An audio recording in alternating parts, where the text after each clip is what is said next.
Most companies are built to grow as fast as possible, but after years of working in animation, I'm building a studio that puts stability and its workers first.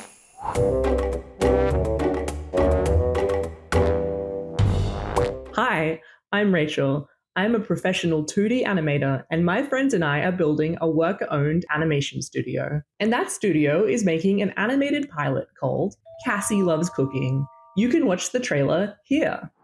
And sign up to our newsletter for weekly project updates below. This video is about why we decided to build a worker-owned studio instead of a traditional business, what the differences between those business models are, and why I think this model matters to the health of the animation community. At one of my previous jobs, the company was famous for making a set of digital products that became really popular during that period of time when non-essential workers were stuck at home. Because it was a traditional company, they quickly hired more workers to scale the product to increase the returns for their investors. A few years later, life returned to normal, people had less time, and sales naturally declined. The products were still great, the situation had just changed. But because, like most businesses, the company was still obligated to keep growing profits for shareholders, and that meant cutting costs and putting jobs at risk. Because what are workers really, if not an expense? You might say, oh, but that's just business. No revenue means no salaries. But this company wasn't short of cash. They were a global name, and their products were still bringing in 8 figures, tens of millions of dollars a year, with a relatively small amount of employees. It just wasn't going to them. In a company-wide meeting, the CEO said that if revenue didn't increase, there would be some restructuring. They kept saying, we don't have any other choice. We're not a worker-owned business. Everyone in the room looked at each other thinking exactly the same thing. Well, why aren't we? It just felt so obvious and weird and deeply unfair. At that point, their reasoning wouldn't even matter. I never forgot that moment. Even though I'd worked for bigger and more profitable companies before, and I knew that co-ops existed, it was never said out loud so explicitly before. That's when I seriously started researching worker ownership and what it would really take to start a business that way. It began as this deep anxiety about my work life, but then shifted into this real solution for what I wanted out of my career.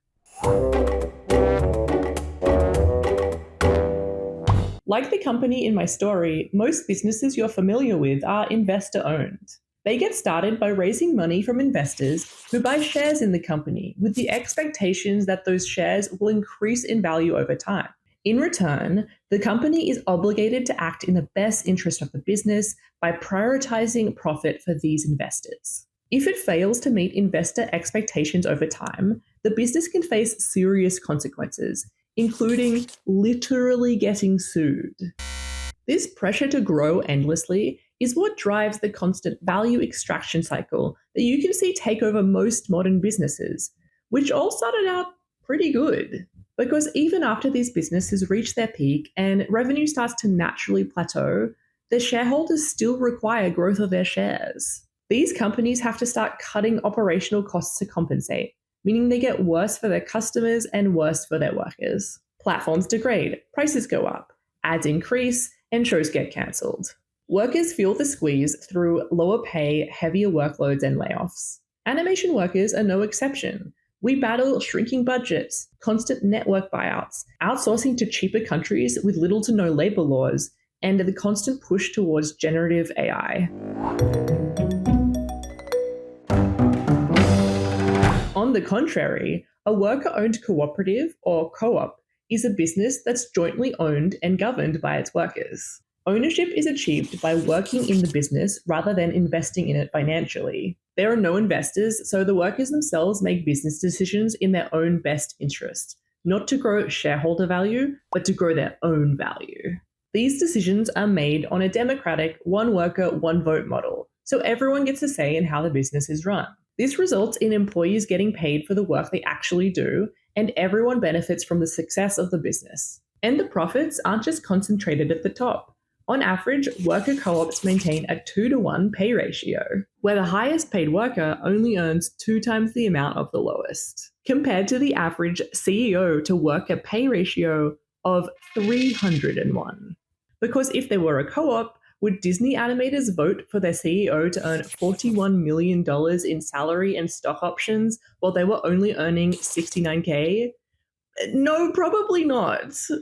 This more democratic structure also inherently changes how companies handle hard times. In worker owned businesses, layoffs are not the default solution because the employees making the decisions would rather not lose their livelihoods. Solutions might look like alternative business ventures, staggered hours, or shifting to part time work instead of cutting people loose. Worker owned co ops exist across heaps of industries, from entertainment to tech to food service and manufacturing, care work, and even animation. The Animation Co-op in Canada is a great example of how creating a worker-owned animation studio offers stronger stability, better long-term security, and opportunities for animators to build more skills and more money for better lives. I also see this type of worker ownership as the solution to the value extraction cycle, as it avoids worker and viewer experience degradation by design. When companies don't use cost cutting as a business strategy, your favorite animated media can actually remain in production, be affordable, and accessible. I am so lucky to have worked as an animator professionally for over 15 years. But even with steady employment and a good salary, like many animators, I'm still not close to what I would consider a comfortable life in the place where my work is located. So thinking over my skill set and what I want for myself and my peers, I started to see creating a business as a path to long-term stability. But traditional business models feel unfair and honestly kind of gross to me. After all, entertainment companies are some of the most profitable businesses in the entire world. But where is all that money going? I can tell you now, it's not to the people making the work. If a worker-owned business could have even the tiniest slice of that pie, it could be more than enough for a small group of artists to have a fulfilling life, making shows that viewers really love. Shows that we and our audience have complete ownership of, and that won't get sold, cancelled, and pirated forever. I'm also very excited to be part of creating a show that's actually ours, to tell a story that's very meaningful to us, free of corporate meddling from faceless media conglomerates.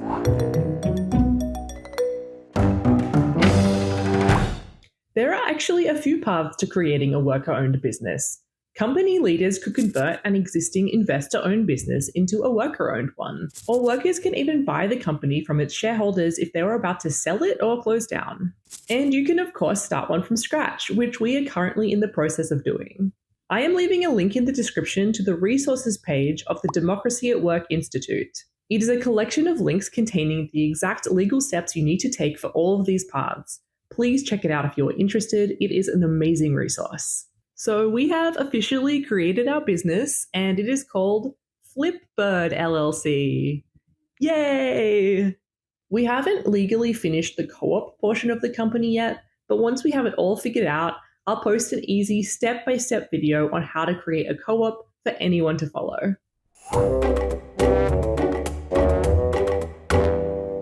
Since worker co-ops don't have investors to provide capital initially, we'll be creating the pilot episode for Cassie Loves Cooking for free, and the capital will be our labor.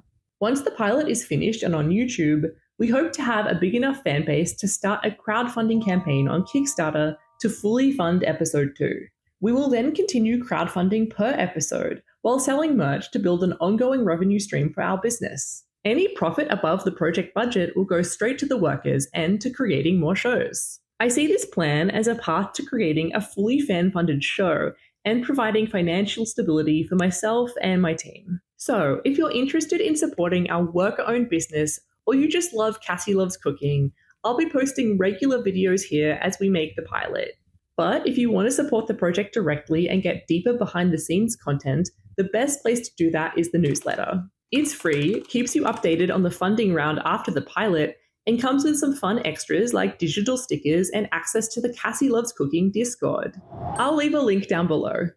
Thank you so much for watching, and remember to always support indie animation.